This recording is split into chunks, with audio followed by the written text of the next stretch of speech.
Muy buenos días, hermanos. Qué bueno verlos, qué bendición. Los invito a ir a Isaías, el capítulo 10, esta mañana.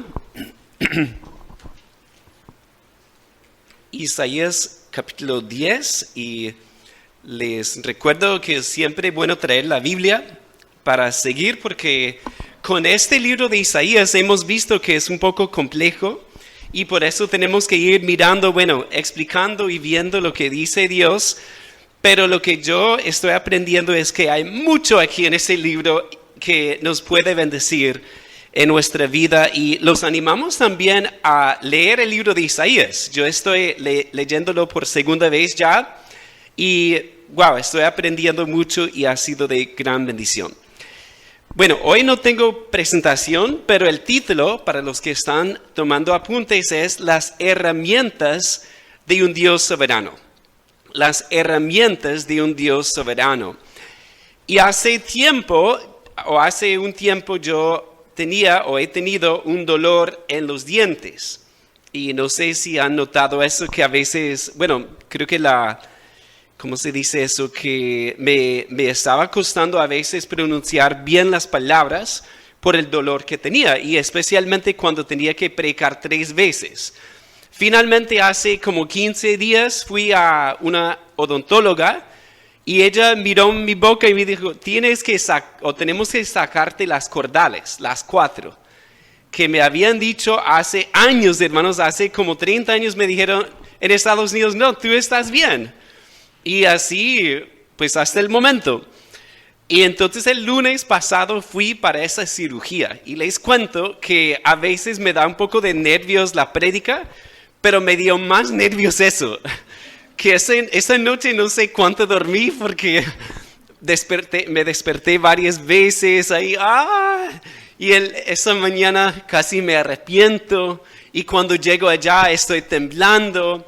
Y el doctor me mira y digo, no sé si quiero hacer esto. Y cuando estaba ahí en la, ¿cómo se dice? ¿Camilla?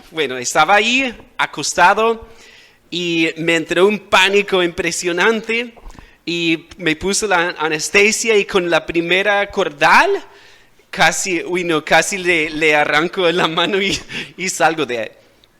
Pero después de la primera estaba orando también, ayúdame Señor, y Dios me dio tranquilidad en medio de eso.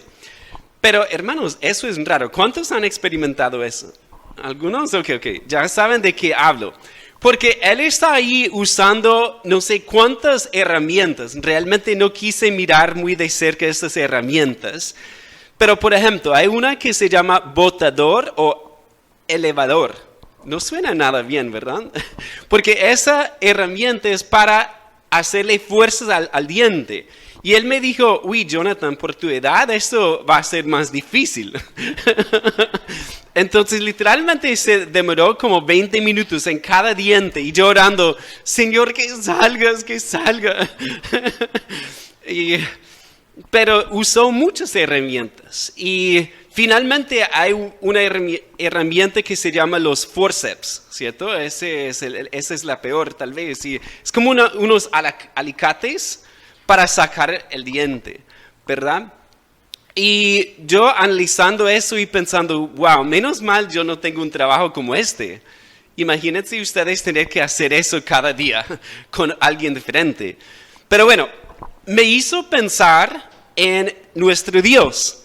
Porque Dios es soberano y Dios usa a naciones, Dios usa a personas, y aunque suene raro, como herramientas. Y por eso el título es Las herramientas de un Dios soberano. Miren aquí en Isaías 10 las herramientas que Él usa. Ahí en el versículo 5 vemos lo que Él dice. Oh Asiria, vara y báculo de mi furor, en su mano he puesto mi ira. Ahí habla de unas herramientas, un báculo, un cayado o bastón, o como traduce la NTV, un garrote. Que en la mano de Dios va a usar a Siria para hacer su voluntad. Miren también el versículo 15, hablando también de Siria. ¿Se gloriará el hacha contra el que con ella corta? se ensorbecerá la sierra contra el que la mueve, como si el báculo levantase al que lo levanta, como si levantase la vara al que no es leño. Ahí, ¿qué le dice a Siria? Le llama o le dice que es su hacha, que es su báculo nuevamente y su vara. Entonces, en la mano del Señor, Dios en su soberanía va a usar a Siria para hacer su voluntad. En el capítulo 7:20 también, no sé si recuerdan, pero también habló de Asiria como su navaja, que iba a cortar o afectar con su navaja a Siria. Entonces, en eso vemos su soberanía y vemos que Él usa a las naciones y usa a las personas para llevar a cabo su voluntad. Hay un comentarista que tiene un muy buen comentario, él se llama Alec Motyer, y él dice lo siguiente sobre este pasaje. Escuchen esto. Este pasaje breve, aunque se trata de un solo evento histórico, las invasiones asirias del año 734 a.C.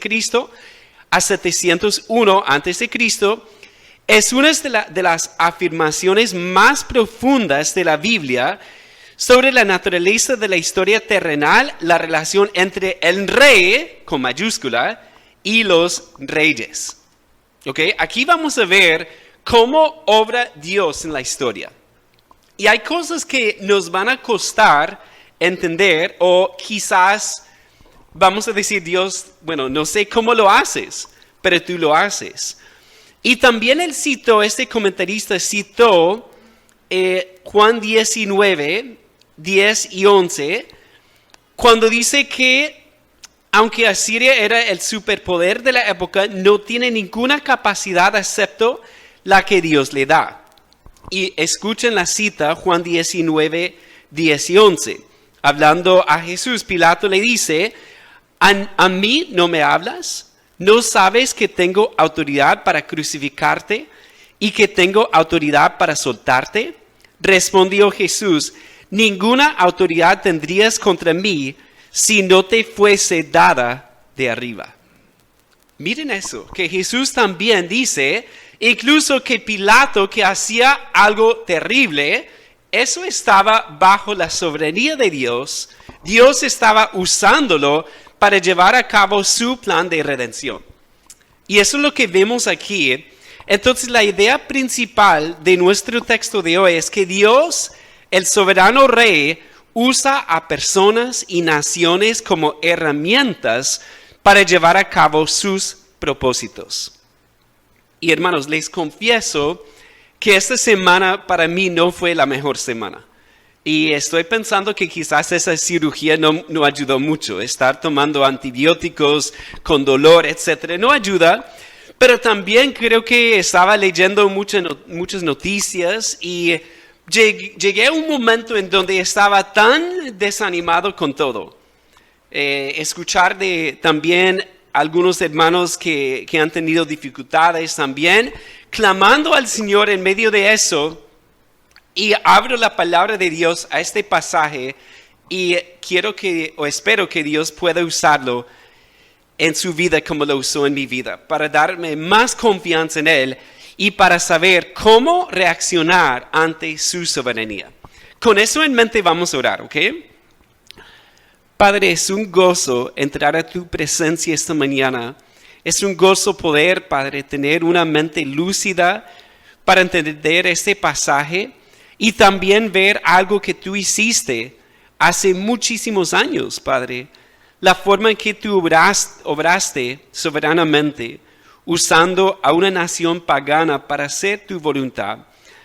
Y Padre, en esta mañana queremos entregarte nuestras vidas también, porque hay muchas cosas que no entendemos, hay muchas cosas que están pasando en nuestras familias, en nuestros barrios, en nuestro país, Padre, en nuestra salud tal vez, en la salud de seres queridos y en el mundo, Padre. Vemos un caos en muchos lados, pero Padre, hoy oramos que tu Espíritu Santo nos dé entendimiento espiritual sobre tu soberanía, para que podamos reaccionar bien ante ti, Padre.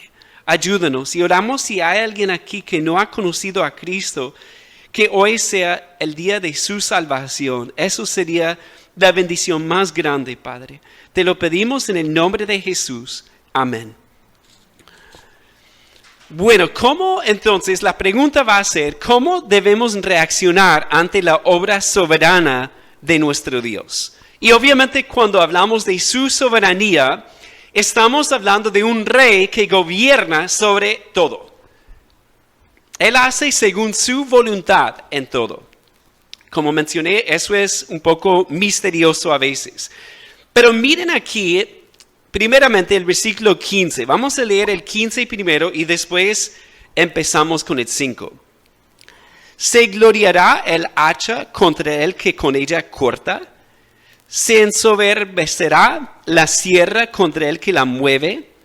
Como si el báculo levantase al que lo levanta, como si levantase la vara al que no es leño. Aquí vemos, y lo vamos a ver, con el rey de Asiria. Asiria, ¿qué es para Dios? Es su hacha. Él va a ser un instrumento en las manos de Dios para arrancar unos dientes de Israel, ¿verdad? Pero él va a ser la herramienta. Pero ¿cómo reaccionó esta herramienta? Y vemos que es con mucha altivez y soberbia. Y vamos a ver que él da un ejemplo negativo. Y debemos entonces reaccionar con humildad porque Dios es quien obra. Ese es el primer encabezado. Con humildad porque Dios es quien obra. Entonces, ¿cómo debemos reaccionar ante su soberanía? Con humildad.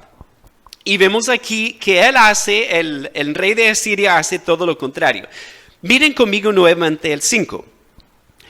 Oh Asiria, vara y báculo de mi furor, en su mano he puesto mi ira.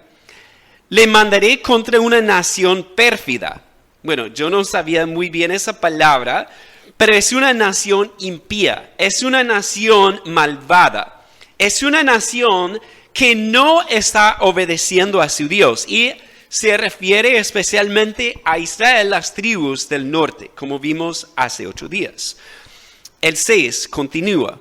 Y sobre el pueblo de mi ira le enviaré para que quite despojos, es decir, para saquear, y arrebate presa, y lo ponga para ser hollado como lodo en las calles. Aunque él no lo pensará así, ni su corazón lo imaginará de esta manera, sino que su pensamiento será desarraigar y cortar naciones no pocas. Bueno, ahí en el 7, ¿a quién se refiere? ¿Qué piensan? Ahí en el 7, aunque él no lo pensará así, pues está hablando del rey de Asiria. El rey de Asiria tiene su deseo, y su deseo ¿cuál es? Saquear, robar, destruir, conquistar. Entonces Dios va a usar a este rey y a esta nación a pesar de sus pensamientos. Y ahí nuevamente vemos algo de la soberanía de Dios, porque Él obra en las personas, pero ellos no están pensando en eso. Él gobierna sobre todo pensamiento humano. El 8 dice, porque Él dice, mis príncipes no son todos reyes. ¿No es Calno como Carquemis, Amad como Arfad y Samaria como Damasco? Bueno, vamos a parar ahí. En el 5 al 7 vemos que Dios va a usar a Siria como su herramienta, ¿cierto? Contra Israel para juzgarlos y para disciplinarlos. Y ellos no se dan, bueno, Asiria no se da cuenta. Aquí en el 8 al 11 entonces, el rey de Asiria está pensando en su pasado, lo que había hecho antes, porque Asiria era el imperio más grande de ese entonces. Entonces, en el 8, por ejemplo, porque él dice, mis príncipes no son todos reyes, es decir, había conquistado muchas naciones y de sus reyes había reclutado para ser sus príncipes, por tanta victoria, porque él ganaba la victoria fácilmente en cada ciudad y en cada pueblo. Y ahí en el 9 está hablando de ciudades que había conquistado: Calno, Carquemes, Amat, Arfad y Samaria. Entonces él habla de Damasco, que cosas que ya, bueno, como diríamos nosotros, pan comido, ya conquistó todo. Entonces miren el 10, como halló mi mano los reinos de los ídolos, siendo sus imágenes más que las de Jerusalén y de Samaria. Y como hice a Samaria y a sus ídolos, ¿no haré también así a Jerusalén y a sus ídolos? ¿Qué hace el rey de Asiria? Él piensa en sus victorias y él dice no, que los ídolos de esas ciudades no hicieron nada. Y él piensa que Jerusalén está guardada por ídolos. Y él dice incluso que no son tantos porque, bueno, no debía haber ídolos en Jerusalén, ¿cierto? Y vamos a ver después en el capítulo 37 que el rey de Asiria va a llegar y va a burlarse del Dios viviente, lo cual siempre es muy mala idea, muy mala idea. Pero entonces aquí vemos su orgullo, ¿cierto? Miren el 12. Pero acontecerá que después que el Señor haya acabado toda su obra en el monte de Sión y en Jerusalén, castigará el fruto de la soberbia del corazón del rey de Asiria y la gloria de la altivez de sus ojos. Aquí vemos algo que hemos visto vez tras vez. ¿Quién debe ser exaltado en este mundo, hermanos? Solamente Dios, ¿cierto? Y cada vez que un hombre se levanta en contra de Dios para recibir la gloria, ¿qué le pasa? Dios lo tumba, Dios lo humilla, ¿cierto? Dios obra para recibir la gloria. Y no hay ninguna excepción con Asiria, que finalmente vamos a ver que en un solo día Dios mata a 185,000 asirios. Porque Él quiere ser glorificado. Lo vimos en el capítulo 6. ¿Recuerdan el capítulo 6? Que Isaías vio a Dios exaltado, sublime, glorificado, con los serafines, alabándolo. Santo, santo, santo. Entonces debemos siempre reaccionar con humildad, porque Dios es quien obra. Cuando empezamos a pensar que nosotros somos los que debemos recibir la gloria, Dios nos va a humillar. Debemos reaccionar con humildad. Y en esto, cuando vemos que Él está obrando soberanamente en el mundo, de formas que no nos gustan, ¿cómo debemos reaccionar? Con humildad también, ¿cierto? Con humildad, obviamente podemos clamarle, eso sí, pero nunca debemos exaltarnos por encima de Él, ni juzgarlo por lo que Él está haciendo. Una pregunta, ¿cuál es tu herramienta favorita? ¿Alguien tiene una herramienta favorita? Yo estaba pensando en eso, porque hay herramientas de cocina que son chéveres, ¿verdad? O herramientas para trabajar en la mecánica también que son muy chéveres. Y sin esa herramienta a veces no haces el trabajo bien, ¿cierto? Porque uno puede improvisar. Y estaba pensando yo tengo varias que me gustan, pero tengo unas pinzas para trabajar en la parrilla que me gustan, ¿sí? Para voltear la carne y eso. Y cuando lo he hecho con la mano no es lo mismo, ¿cierto? Pero imagínense ustedes, hermanos, esa herramienta, esas pinzas, si empezaron a exaltarse ellas mismas. Somos grandes, somos maravillosos. Es absurdo, ¿cierto? Porque es una herramienta en mi mano, yo estoy haciendo el trabajo con esa herramienta. Y vemos ahí cuando lo ponemos en esos términos, es ridículo pensar que nosotros podemos exaltarnos por encima de Dios. Porque somos simplemente sus instrumentos. Y pienso, bueno, y con Asiria fue así, y con nosotros también. Si conocemos a Cristo, somos sus instrumentos. Y pienso en Pablo, 1 Corintios 15:10, que dice, pero por la gracia de Dios soy lo que soy, y su gracia no ha sido en vano para conmigo. Antes he trabajado más que todos ellos, pero no yo, sino la gracia de Dios conmigo. Y Pablo es un ejemplo maravilloso de un buen equilibrio de decir, Dios me ha usado, pero Él es quien recibe la gloria. Sí, porque también hay una falsa humildad que cuando queremos decir, no hemos hecho nada, somos unos gusanos, ¿cierto? Pero Pablo dice, he trabajado más que los demás, sino que es la gracia de Dios en mí. Entonces, cuando tú o yo podemos bendecir a una persona, podemos ser las manos de Cristo, podemos ser sus pies, podemos dar un abrazo con distancia social, ¿verdad? Eso, bueno, cuando podemos apoyar a otro, o compartir el evangelio, o hacer una buena obra, ¿quién recibe la gloria? ¿O quién debería recibir la gloria siempre? Dios, porque Él nos está usando como instrumentos. Y vemos ahí la necesidad de ser humildes, a diferencia del rey de Asiria, que no conocía a Dios. Y creo que sin conocer a Cristo no podemos ser humildes realmente, podemos fingirlo. Podemos dar una fachada de humildad, pero la humildad nace de la salvación realmente. Porque entendemos nuestra necesidad, nuestro pecado, nuestra miseria espiritual y entendemos la gracia de Cristo al salvarnos y por lo tanto podemos servir con humildad. Miren ahora el 16. El segundo punto no va a ser tan largo como el primero. Pero ¿cómo reaccionamos ante la soberanía de Dios? Ahí el 16, vamos a leer el 16 al 19. Por esto el Señor Jehová de los ejércitos enviará debilidad sobre sus robustos. Está hablando de Asiria, ¿ok?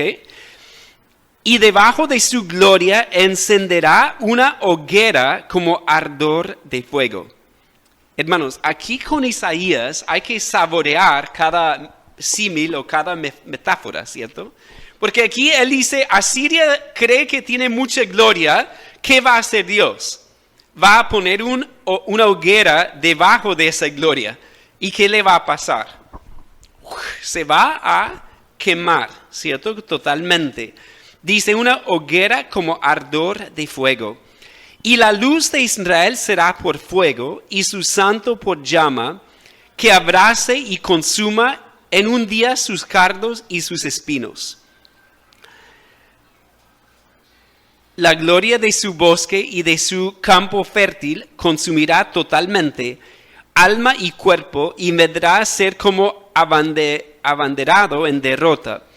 Y los árboles que queden en su bosque serán en número que un niño los pueda contar.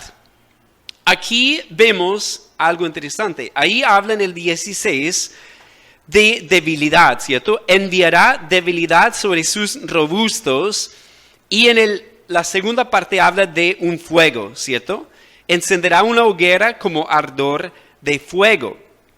Está hablando Isaías del juicio de Dios contra Asiria, porque Dios va a usar a Asiria como su herramienta, pero después, ¿qué va a pasarle?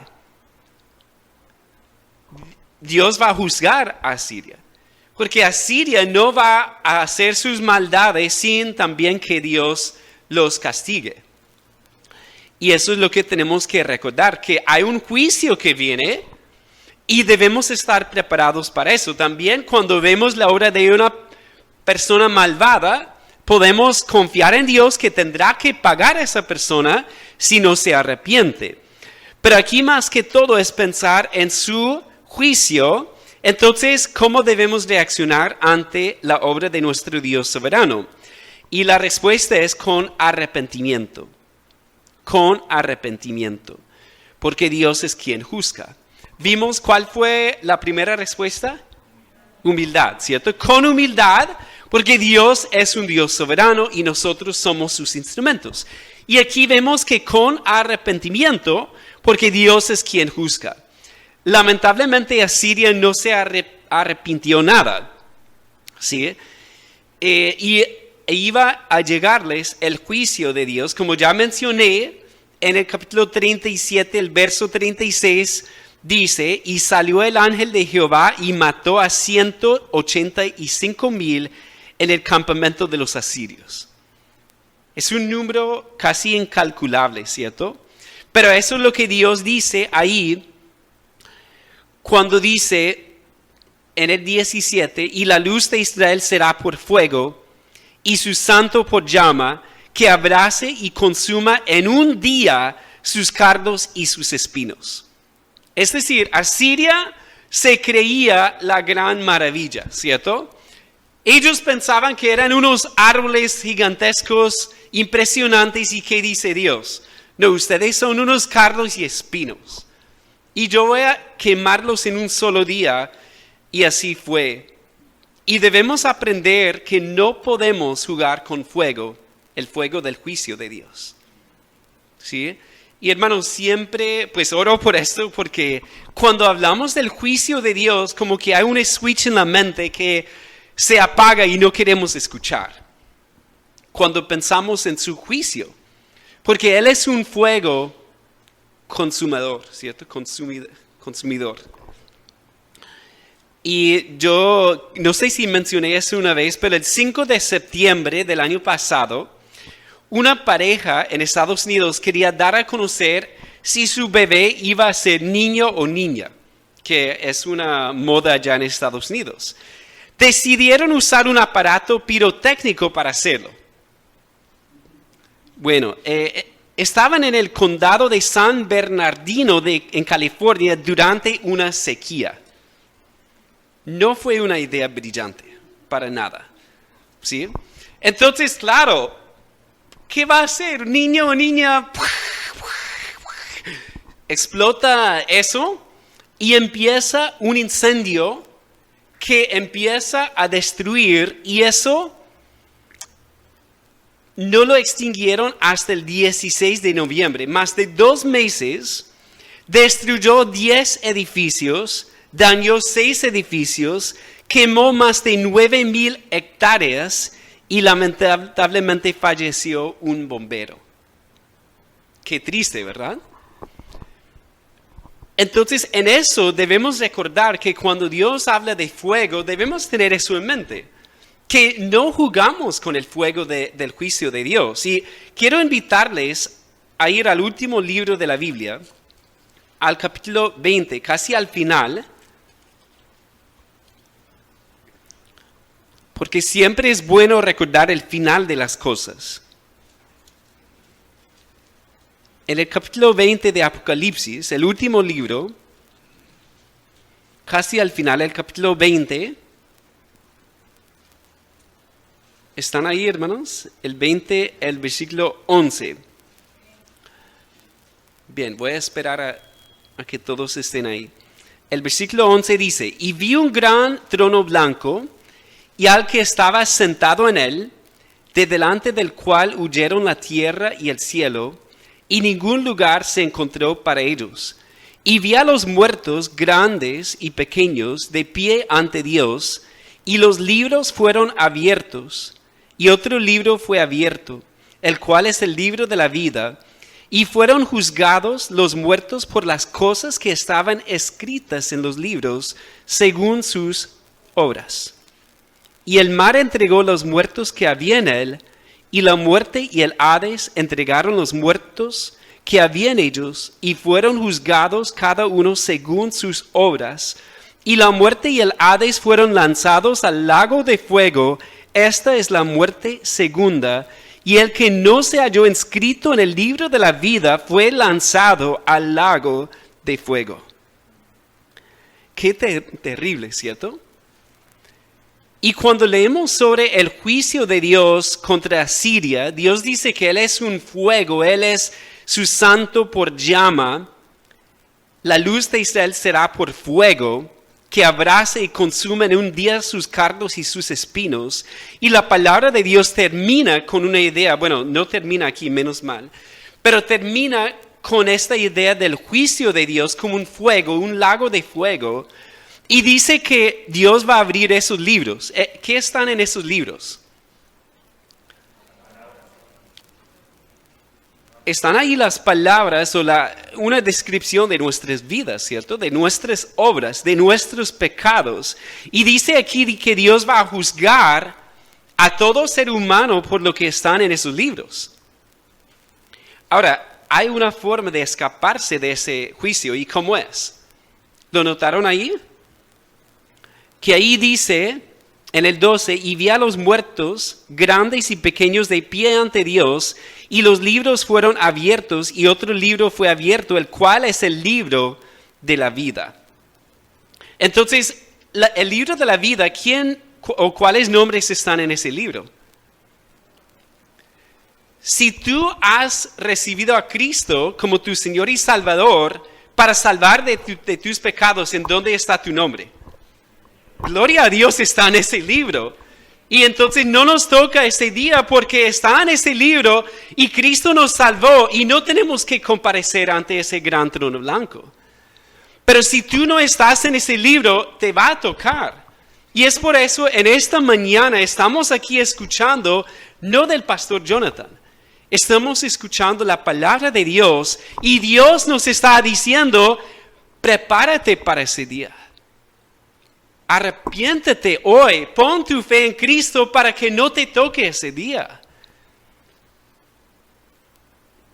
Y yo temo por algunos hermanos que han escuchado, pero que no han recibido y están esperando, jugando con fuego, porque no se sabe el día de ese juicio. Entonces tenemos que prepararnos y tenemos que recordar también que este juicio es para todos aquellos que no conocen a Cristo. Y a veces nosotros sabemos eso, pero estamos muy tranquilos con eso. Que tenemos amigos, tenemos familiares, vecinos, compañeros de trabajo, personas en la calle que no conocen a Cristo.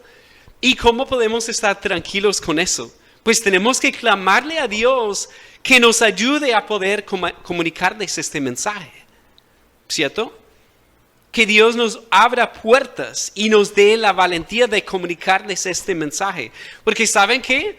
El Dios que juzgó a Asiria es el mismo que los va a juzgar a ellos.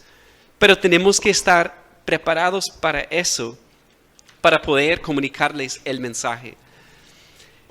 Y bueno, voy a leerles otro versículo que me gusta mucho. Para no estar en ese gran juicio, 1 de Juan 5:12, Juan dice, el que tiene al Hijo tiene la vida, el que no tiene al Hijo de Dios no tiene la vida. Y a veces queremos complicar el asunto tanto, y yo sé que hay muchos asuntos teológicos y todo, pero ahí Juan lo pone sencillo.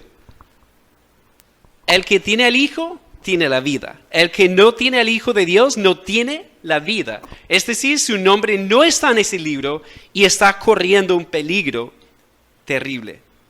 Entonces preparémonos para ese día. Miremos para finalizar aquí el versículo 20 al 27. Acontecerá en aquel tiempo, bueno, ya estoy en Isaías 10 otra vez, Isaías 10:20. Acontecerá en aquel tiempo que los que hayan quedado de Israel y los que hayan quedado de la casa de Jacob nunca más se apoyarán en el que los hirió, sino que se apoyarán con verdad en Jehová, el Santo de Israel. Bueno, no voy a seguir leyendo porque ahí vemos la tercera respuesta a la soberanía de Dios. ¿Y qué vemos ahí en el 20? Pues está hablando del remanente, ¿cierto? Porque recordemos que la mayoría de los de Israel y de Jerusalén y de Judá no estaban confiando en Dios. Pero Dios dice que a través del juicio, Él va a preparar un remanente. Y en la mitad del versículo dice, nunca más se apoyarán en el que los hirió, sino que se apoyarán con verdad en Jehová, el Santo de Israel. Entonces vemos ahí que Dios usa el mismo juicio para hacer dos cosas. Para juzgar a los que no creen y para salvar a los que van a creer. Para enseñarles que no confíen en más nada. Que confíen solamente en Dios y no en ninguna nación como hacía Acaz. ¿Recuerdan eso? Que él tenía un as debajo de la manga. Que él pensaba que podría contar con Asiria y Dios dice, no señor, tú no puedes confiar en una nación pagana. Pero vemos aquí que Dios va a preparar a su remanente.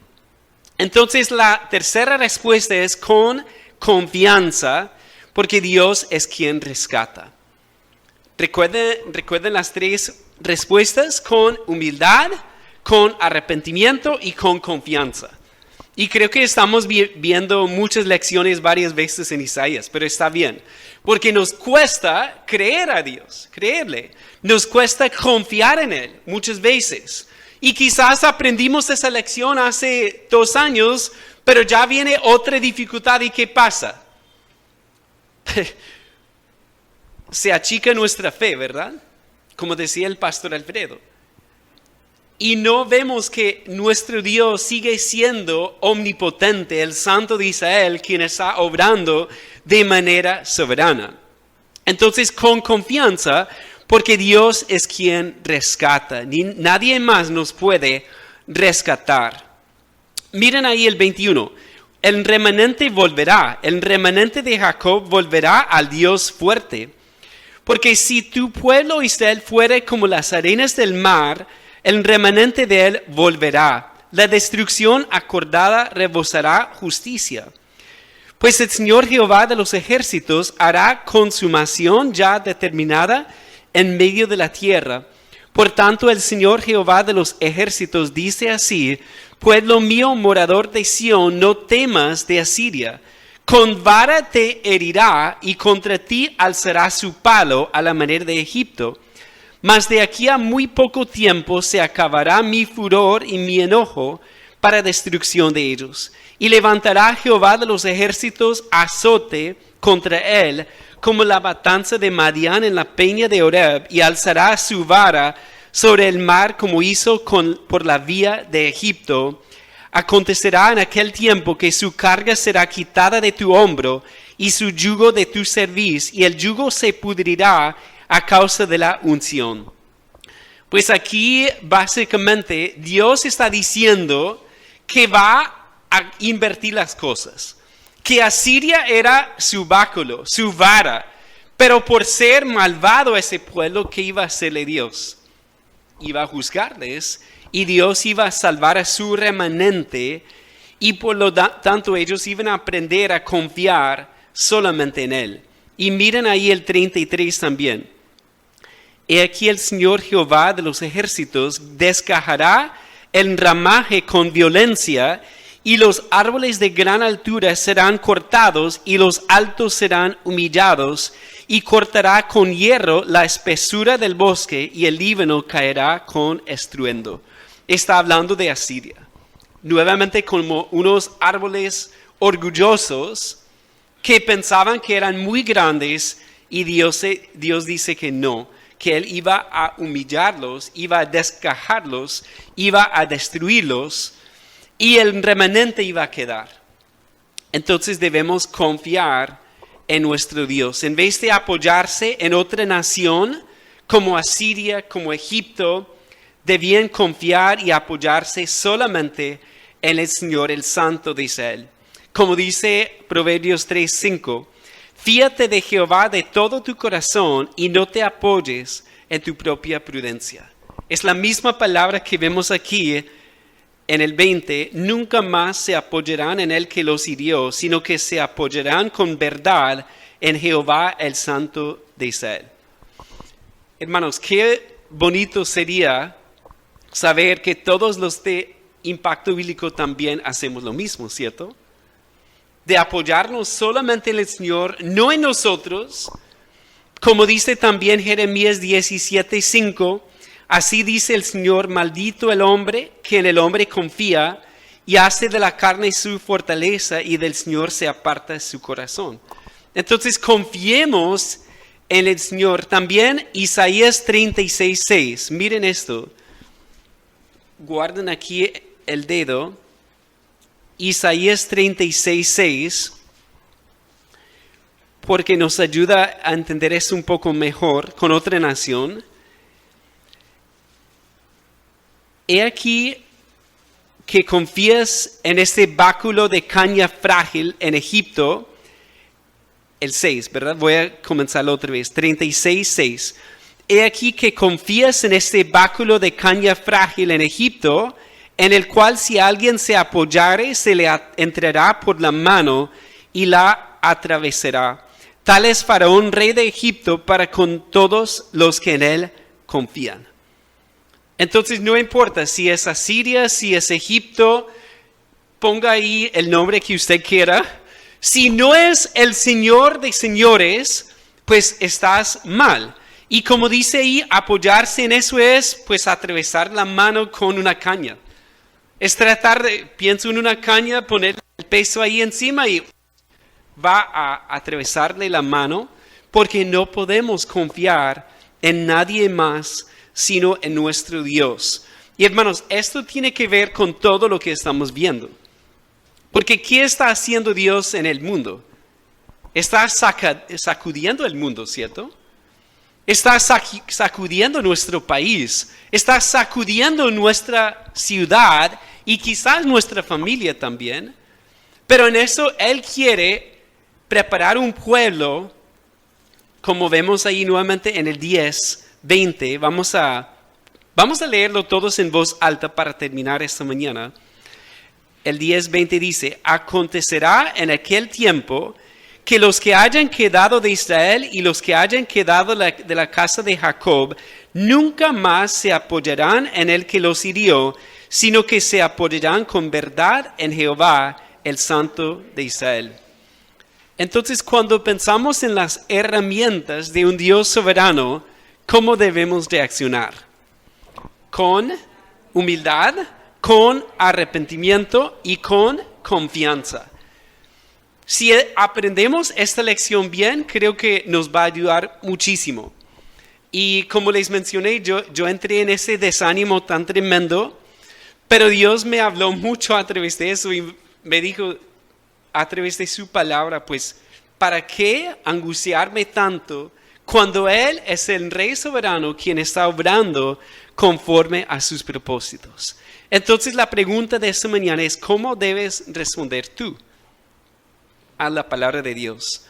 Quizás necesites humillarte ante la obra de Dios. Quizás Él está obrando y eso está doliendo. Pero en vez de pelear, humíllate ante Él. Quizás necesites arrepentirte para ser salvo del juicio de Dios. Que yo sé que hay algunos que escuchan la palabra de Dios aquí, pero que no han recibido a Cristo. Entonces hoy sería un día maravilloso para hacerlo. Y es solamente reconocer ante Él su pecado y creer en Cristo, el único Salvador. Como leímos, el que tiene al Hijo tiene la vida. Y para los creyentes seguramente necesitamos confiar más en Él. Y yo los veo y yo sé o conozco algunas luchas de ustedes y conozco las mías. Y sé que todos necesitamos confiar más en Él. Reconocer su grandeza y que Él es muchísimo más grande que nosotros. Oremos. Padre, te entregamos esta mañana nuestras vidas, porque tú eres Dios. Y Padre, yo te pido que uses tu palabra como la usaste en mi vida, para animarnos, para darnos dirección nuevamente, Padre, para ver que tú eres por encima de todo, Padre. Tú usas las naciones como tus herramientas. Tú haces como te place a ti, Padre. Perdónanos las muchas veces que nos hemos rebelado contra ti, que hemos tenido mala actitud, Padre, que nos hemos quejado, que nos hemos deprimido tal vez, nos hemos desanimado. No hemos predicado tu evangelio, Padre, por el mismo desánimo o la falta de amor, Padre, hacia ti y hacia nuestro prójimo. Pero, Padre, oramos que tú uses tu palabra de una manera poderosa hoy. Porque vemos aquí promesas hermosas, Padre, de un remanente que tú vas salvando. Gracias por eso. Gracias porque tú finalmente vas a llevar todo a feliz término, Padre. Vas a llevar a cabo tus planes. Y por eso te alabamos. No entendemos cómo lo haces, Padre. Y reconocemos que nos duele muchas veces. Pero gracias por obrar en nuestras vidas. Y gracias por ser el Rey soberano. Te glorificamos y te bendecimos en el nombre de Jesús. Amén.